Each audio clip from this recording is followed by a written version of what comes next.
In this video, we'll cover the Database Management Systems unit. We'll cover everything based on the official CBSE textbook. After watching just this one video, you'll be 100% clear on the unit and will do well on your exam. There are 5 chapters in total in this unit. Introduction to Database Management Systems. Let's begin. Let's start with the most basic.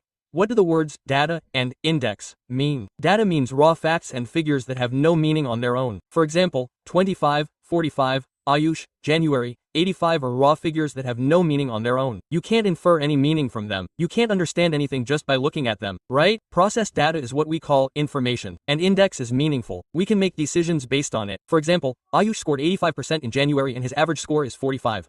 Now, this has some meaning. Reading this, you're able to understand something, right? Ayush scored 85% in January, and his average score so far is 45.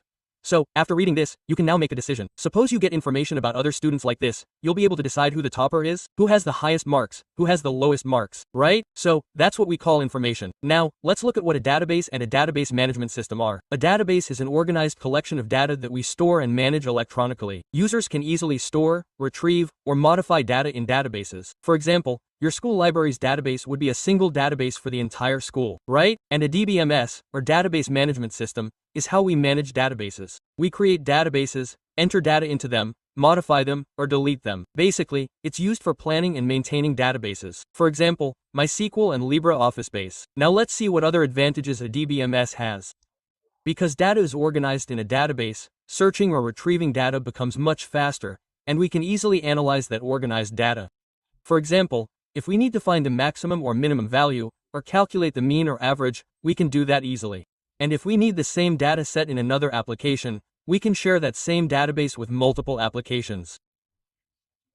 Because we can store a database only once, it prevents duplication of unnecessary data, saves memory, and keeps the data consistent in the database. This means the data remains the same across the entire system. For example, if Ansh's name is updated to Anansi in your school records, that change will be reflected across the entire database. Wherever that person's name appears, it will be changed to Anshika. This means that the data will be consistent throughout the database. It's not like Anshika is in the admissions table and Anshika is in the classes table. That's not the case. Because data redundancy, duplication, is reduced and consistency is increased, this makes the data in the database more accurate. This means that the accuracy of the data increases. When designing a database, we set certain rules for the fields of the tables, ensuring that only the data will be stored in that field. For example, in the age column, we might set a rule that an age must always be entered greater than 0. Otherwise, an error will be displayed to the user. This ensures the validity of the database, and invalid data is rejected upon entry. In the database, we can also decide how much access a user should have to the database, which data they can access and which they cannot. Only when they enter the password will they be able to access that data. This ensures that no unauthorized person can access the data, and data encryption is also implemented in the database. Simply put, the data is converted into an unreadable format. So, even if an unauthorized person tries to access it, they will not be able to understand anything. The data will only be decrypted when access is granted to that person. Only then will the data be converted into a readable format. This ensures the security of the data in the database. The section on the definition and advantages of DBMS is very important. Questions related to this are asked many times in board exams. Next, let's talk about data models. A database can be designed differently depending on the type of data it will store. The structure of this database is called a data model, which describes how data will be stored and retrieved. So, we have 3 such data models to study now. The first is the hierarchical data model. In a hierarchical data model, data is stored in a tree-like structure. The records in it are connected to each other at multiple levels. For a simple example, consider a company with 2 managers. The first manager manages 3 employees, while the second manages only 1. So, we store information in records and link these records at different levels, creating a hierarchy. Next is the network data model. In this model, we store data in a network or graph-like structure, where nodes represent individual records and edges represent relationships between those records.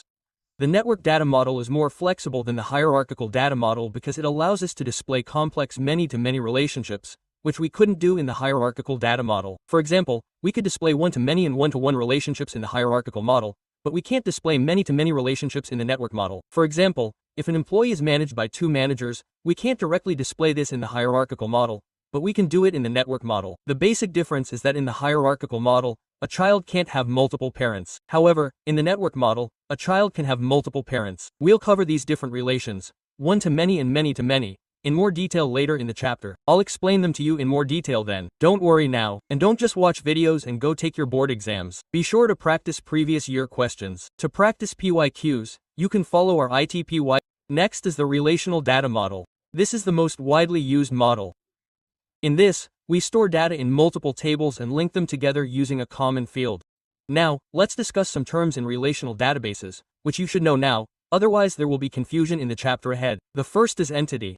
Any real-world object whose information is stored in a database is called an entity. An entity also has certain properties. For example, a student will have certain characteristics, such as age, height, weight, marks, class, etc. These characteristics and properties of an entity are called attributes. In the relational data model, data is stored in tables, which are collections of rows and columns. For example, there might be an employee table whose fields would be name, designation, department, salary, etc. What are fields? Whenever we say column, field, or attribute, they mean almost the same thing. A field is considered the smallest entity in a database, a collection of which forms a record, and a collection of records forms a table. A collection of tables then forms a complete database. Fields store data of the same type. For example, a column containing a name will contain only textual data, while a column containing a salary will contain only numbers. This means that a column stores a single type of data. The data we enter into a cell is called a data value. It can be numeric, alphanumeric, or even Boolean. We'll explore these data types in detail later. Don't worry. Talking about a record row or tuple, they all have the same meaning. A horizontal row in a table is also called a record or tuple, which is formed by a collection of multiple fields. A row stores the data values of all the attributes of an entity.